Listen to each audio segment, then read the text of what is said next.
de réfléchir à un truc en fait. Non. Oh.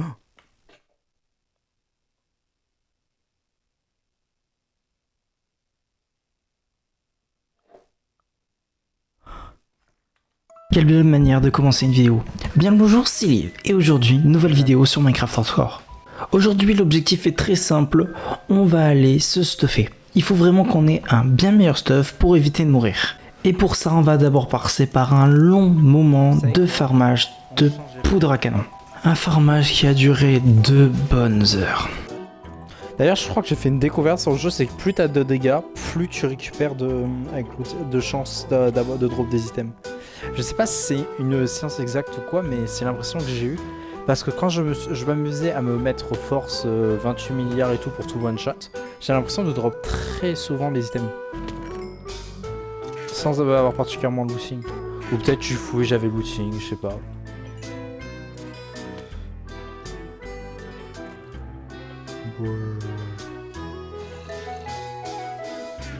Merci, merci. Ok, notre objectif maintenant qui va finir en vidéo et que du coup ceux de la vidéo savent ce qu'on a fait avant ça et du coup savent déjà ce qui allait se passer, c'est très compliqué, mais en gros on va farmer sans cité de LAN. Ça va être très long. Bon, après ce que vous venez de voir, normalement, on a fini notre stuff, on est allé se poster devant le portail de LAN. Sauf que j'ai fait des sessions d'entraînement et j'ai bien fait. En fait, je voulais tester pour voir si c'était possible avec le stuff que j'avais actuellement. Non, non, ce n'est pas possible. Je suis mort sur les 3 sessions d'entraînement. Ou les 2, je sais plus. On va aller chercher des totems. On va éviter de mourir, surtout que j'ai dit en live que c'était la priorité et qu'au final, je suis pas allé. Du coup, là, on va vraiment y aller, chercher des totems. Hein. Vu qu'on habite sur une île au milieu de l'océan, il faut dire que le poste de pillager le plus proche était vraiment très loin. Donc je vais vous accélérer ça, surtout qu'il n'y a rien d'intéressant qui a été dit à ce moment-là pendant le live. Voilà.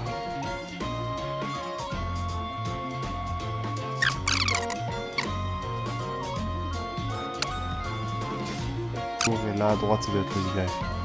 On va d'abord aller au village pour faire passer la nuit, comme ça on risque moins de choses. Parfait. On va piller en douce le village. Ouais, alors. Ah, en arc là,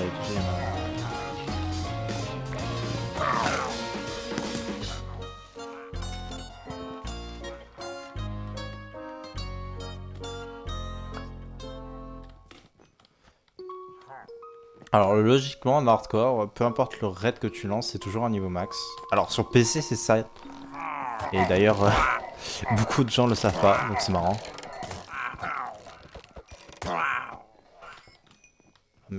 Ok, on a récupéré notre truc, on est sur le chemin du retour, que sauf des qu'à un Elytra, ça va pas moment, faire plus de il 10 000 blocs. va se passer un truc. Déçu, déçu, déçu.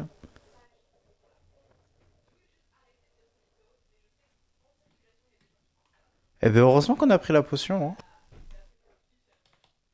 Parce que bon, là on était assez haut. Est-ce que je serais mort? Oh oui. Oh peut-être oui. Il me restait 3-4 000 blocs à faire pour rentrer chez nous. À pied. C'est chiant. Très chiant. Bon, 10 minutes plus tard, on est rentré chez nous et on est parti dormir parce que pas envie de faire un raid de nuit. Hop. On n'a rien à craindre dans le principe. Voilà, et si je me rapproche...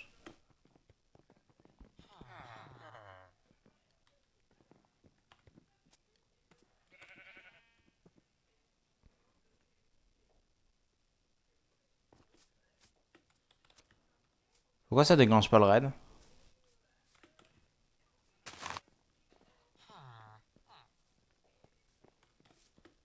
Qu'est-ce que c'est que cette merde?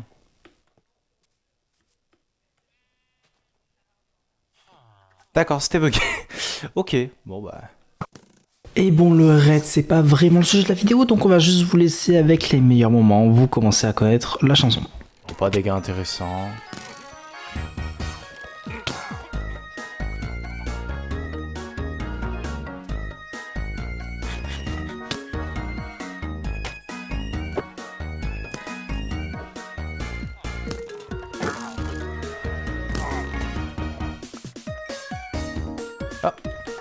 Drop des livres. Oh là.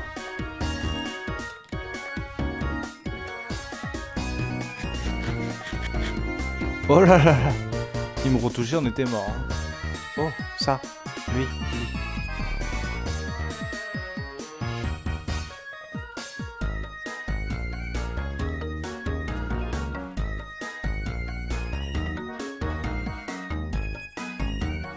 On en a. Voilà. Ah bah... Pardon? Il vise le sud, il vise vers le sud, J'ai plus de flèches.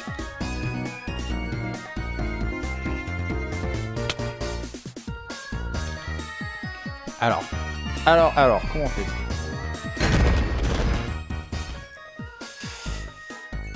Génial. Bah, il le fallait, comme ça on fait le succès, voilà. Oh, il est là, non? Oh, héros du village, c'est fini. Bon, après ce magnifique raid, on a donc fini de se préparer. Donc on a mis un breaking sur des élytras, on s'est mis bien en bouffe, bien en feu d'artifice, on a réparé les élytras avec les affaires accommodage. Et on était prêt pour aller dans l'end et commencer ce vrai défi. La première est là. Tac. Et la deuxième est là. Alors je vais vite fait, je vais refaire genre je passe au-dessus. Vous avez vu combien de dégâts j'ai pris juste en balade, hein. C'est horrible ces trucs en fait, tu prends trop de dégâts.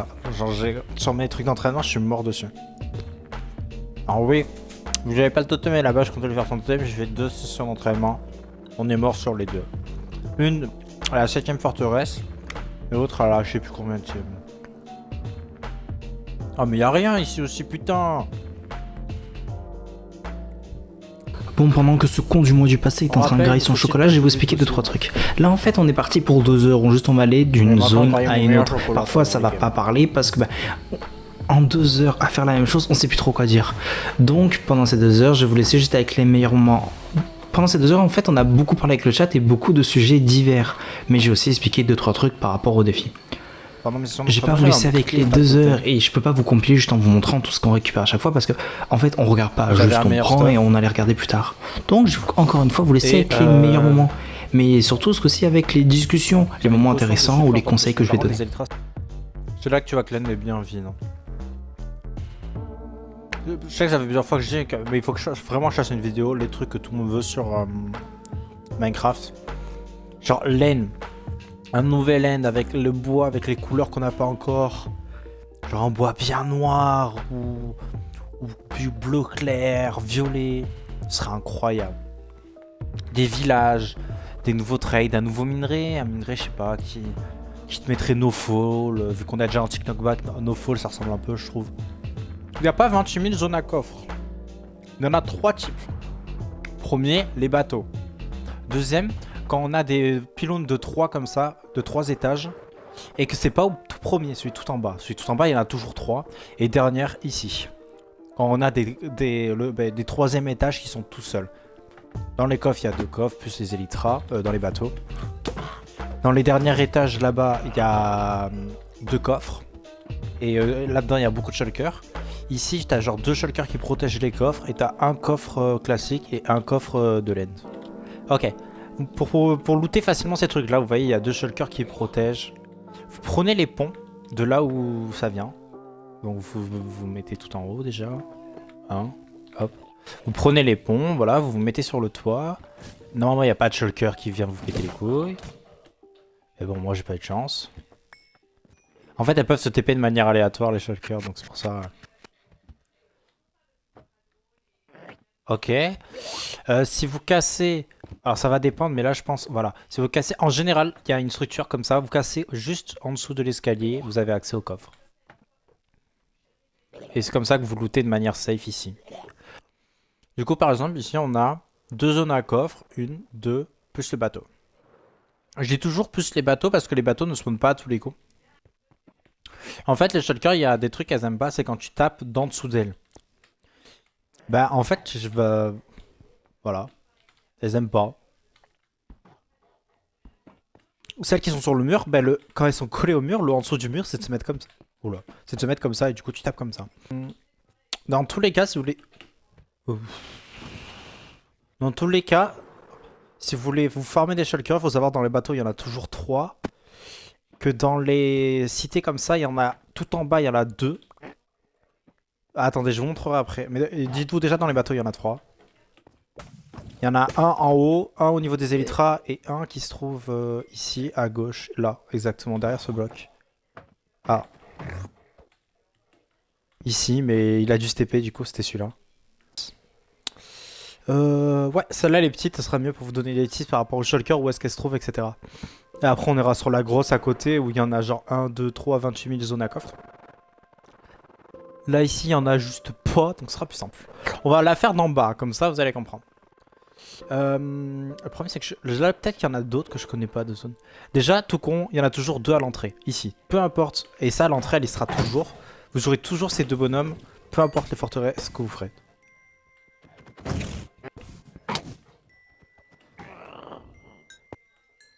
Attaquez de côté, attaquez là derrière, mais surtout n'attaquez pas en face. Il me semble qu'au deuxième et au troisième étage, il n'y en a pas. Il n'y en a jamais. Voilà. Ensuite, montons. Devant chaque bâtiment, il y en a toujours, une fois qu'on monte les étages. Donc là, regardez. Voilà, lui, je sais pas d'où il vient. Il va sûrement d'un des 2 côtés ici. Tout en haut de cette tour, regardez, de l'extérieur. Tout en haut, ici, il y en a un. Du coup, et ici aussi. Et dans les grands trucs, ici, il y en a genre plein dedans. Mais genre là, par contre, c'est super dur et... Enfin, j'ai pas trouvé la technique, personnellement. Après, je me renseigne pas, tu vois, j'apprends tout seul. Mais j'ai pas encore trouvé de technique et tout pour les faire facilement. J'en ai un minimum. Je sais pas si c'est un projectile, le truc des shulkers, vu qu'il y a que qui peuvent me mettre des dégâts, c'est à que... Qu'est-ce qu'il fout là? Je me suis posé une question de fou tout à l'heure. Je sais pas si... Il y a souvent des youtubeurs, des streamers à la mode que quand tu les mets dans ton titre et tout, genre ils sont tellement hype, ça fait des vues et tout. Moi qui suis beaucoup Valorant par exemple, Fugu c'était un cheat code à un moment. Fugu. Faut que j'arrête de dire Fugu, je sais.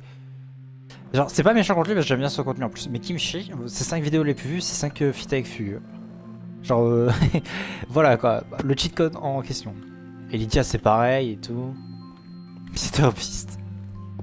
Oui, c'est vrai, MrBeast aussi, mais MrBeast c'est pas pour la même raison les gars. MrBeast je pense pas qu'il est juste hype, tu vois. C'est un peu comme si tu faisais fit Cristiano Ronaldo. Je pense que c'est logique que tu marches bien. Je pense que ça a dû bien commencer à l'heure où quand ça va sortir cette vidéo. Mais ça en vidéo. Mais on est passé sur un nouvel art sur la chaîne, c'est un art qu'on fait surtout des TikTok en rapport avec Minecraft. En fait, pour l'instant, je fais des trucs drôles et tout, parce que je n'ai pas de... Je sais pas trop comment faire pour pouvoir me... En fait, je parle beaucoup. Il y a beaucoup de trucs que je dis qui peuvent paraître intéressants, qui peuvent faire... je sais pas, un peu comme les clips que certains reprennent des youtubeurs et tout, pour faire des likes et tout. Le problème, c'est que je suis pas assez connu, je suis pas quelqu'un, ni rien, donc ça ne sert à rien. Donc pour l'instant, je sais que je peux pas faire ça. Donc qu'est-ce que je fais pour l'instant? Je raconte je fais des trucs drôles et tout, le temps de marcher un peu. Et c'est pas grave, c'est normal, vas-y, il me faut le temps. Et voilà. Et je fais ça. Et au début, je faisais sur Valo et tout, beaucoup. Il y en a eu... Enfin voilà, je fais des petits arcs parce qu'en plus, pour l'algorithme et tout. Donc là, on est plus sur un arc Minecraft. J'ai dû vous perdre dans mes explications, je suis désolé. En ce moment, il y a beaucoup... Il doit y avoir beaucoup de TikTok Minecraft qui sortent. Et je les aime bien. En fait, juste comparé à ceux de Valo, je les fais vraiment. Alors Valo, je les faisais en live quoi. Et je devais les forcer pour les faire en live et tout. Parce que par moi-même, ça voudrait dire qu'il faudrait que je joue. Et c'est vrai qu'à ce moment-là, je ne jouais pas hors live à Valo. Et voilà. Ouais, du coup, avec la dernière fois, on se demandait quels étaient les streamers à la mode en ce moment. Enfin, les blazes à la mode que tu mets dans un titre, ça fait des vues. Il n'y en a pas trop. C'est comme en ce moment, il n'y a pas vraiment de jeu à la mode, non? Fugu et Lydia, maintenant, c'est des vrais gens. C'est plus des gens juste où tu clips sur eux et tout. Surtout Fugu, genre, c'est vraiment un big YouTuber. C'est vraiment quelqu'un et tout. Après, la différence, c'est que comparé à Lydia, il a pas explosé d'un coup. Genre, déjà, je me souviens que quand je jouais à Apex, je le regardais. Tu penses quoi de toute la trend sur la charge mentale? Ben, je sais pas par rapport à qui ça a commencé, si c'est genre par rapport à Idiot Mastu. Je trouve que c'est un peu une dinguerie, genre... sans prendre à eux, genre... Peu importe le métier, tout le monde a de la charge mentale. Après, peut être plus ou moins haute et tout, et après les gens sont plus ou moins sensibles à ça. Et même peu importe les situations, je sais même pas pourquoi je parle de métier. Genre, t'es étudiant, tu peux avoir une charge mentale, t'es grand-père, tu travailles plus, ça peut être compliqué.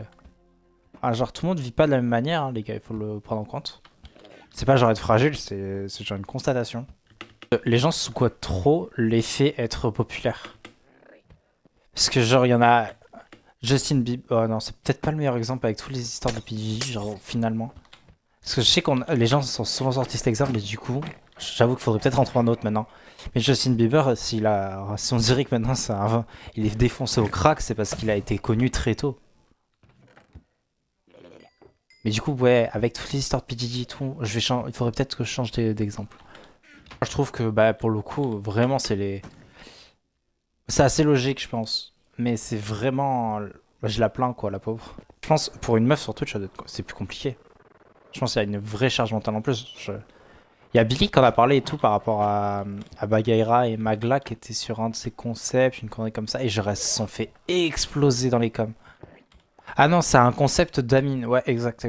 Du coup, charge mentale, en plus c'est une meuf. Genre je pense que, la popularité, le fait d'être exposé, etc. 2, c'est une meuf, donc elle est plus sujet à, genre, à se prendre des commentaires haineux, des conneries dans le genre. Genre vraiment de manière beaucoup plus violente. Et en plus, il faut se dire, elle a percé vraiment avec beaucoup de vannes sur elle. Genre les gars, c'est un peu comme Flamby où genre il a percé en se faisant beaucoup traiter de gros. Elle a beaucoup de vannes par rapport au fait qu'il était je pense qu'on peut le dire qu'il est en surpoids. Et qu'à un moment, il en avait marre, genre, parce que les gens dans la rue lui disaient wesh le gros ou des conneries dans le genre. Alors qu'il les connaissait même pas. Enfin, donc je pense que ça doit être lié, genre, enfin voilà. Après je sais pas, je connais pas ces gens et tout, je suis pas dans leur cas. Bon, les choses les plus intéressantes ont été dites, tout s'est très bien passé, et on est finalement ressorti. J'ai un peu avancé parce que bon, le dernier truc que vous avez eu, le dernier extrait, c'était vraiment à la moitié. Vous avez dû voir que le nombre de jours a un peu changé. C'est parce qu'en fait, il y a un petit problème dans le rec et il y a des frises, et donc j'ai décidé qu'on allait arrêter là pour cette expédition des heures et qu'on allait donc terminer la vidéo là bientôt. Mais avant, une conclusion s'impose. Ok, donc on a tout rangé. Bilan: 3 stacks de diams, 9 stacks d'or, 7 stacks de fer, 1 stack d'émeraude. Pas mal, j'imaginais pas autant. Une quantité d'elytra absolument énorme, beaucoup d'épées, j'ai pas encore vu les enchantes, mais on doit y avoir de bonnes choses. Un stack and shulker, c'est pas mal. 20 alambics. Je l'ai dit que ça allait mal se passer, je l'ai dit. Je l'ai cherché. J'ai pris une tranche en 4 sans faire exprès. Excuse. Tout ça de pioche. Plus 100 fer et 2 en diams qui est dépassé.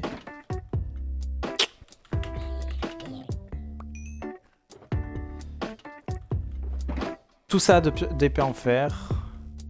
C'est le moins intéressant, mais elles sont là. Tout ça de pelle en fer, tout ça de pelle en diams. Beaucoup de pantalons. Pas mal de bottes aussi. Beaucoup de torse, beaucoup de casques, mais un peu moins.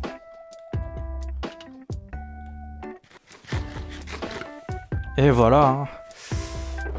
On va vite remettre des trucs. Et donc voilà la conclusion de tous les stuffs qu'on a eu. Bon, je suis un peu triste parce que la vidéo a été un peu écourtée. Pas beaucoup, le plus important y est, mais quand même, on a perdu pas mal d'éléments, ça me fout un peu le seum. Au final, quand même, ça fait une bonne vidéo de 20 minutes, c'est cool. Si vous vous demandez, est-ce que, du coup, qu'est-ce que ça vaut au niveau des stuffs, qu'est-ce que ça vaut au niveau des enchants, etc. Et bien il fallait venir en live. C'est le truc des détails qui, si je le mets sur YouTube, là ça va vous gonfler. Ce que vous devez savoir, c'est que j'ai au moins une armure parfaite, au moins une épée parfaite, plusieurs pioches parfaites, plusieurs pelles parfaites. Je parle que du diamant bien sûr. Et que j'ai des doublons pour à peu près tout. Surtout si je fais des villageois, raccommodage et solidité. C'est ce que vous devez savoir. On s'en sort finalement avec beaucoup de stuff. Et je suis content parce que j'avais peur qu'il m'en manque. Mais non. Là, on a vraiment un stuff parfait. Nous sommes un tueur. Bref, j'espère que cette vidéo vous a plu. C'était une très grosse vidéo que ça sera à faire ou à monter. C'était Lille. On se retrouve la semaine prochaine pour une vidéo un peu plus légère, mais quand même. À plus.